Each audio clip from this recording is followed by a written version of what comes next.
এই সেই ঐতিহাসিক মুহূর্ত, বিকির বিরিয়ানির ডেক খুলতে চলেছে।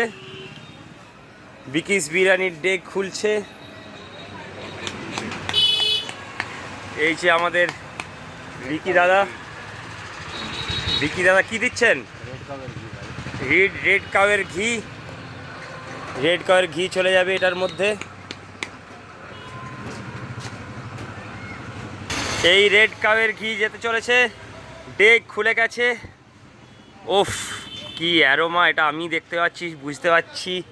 এত সুন্দর গন্ধ। আপনারা কালার, স্ট্রাকচার সব বুঝতে পারছেন। এখানে গোলাপ পাপড়ি থেকে আরম্ভ করে সব কিছু রয়েছে। আসুন, চলে আসুন এই মহিশিলার মধ্যে এই বিকিস বিরিয়ানিতে। এটা আপনি অ্যাভেলেবেল পাবেন সন্ধ্যে 6টা থেকে রাত 10টা অবধি।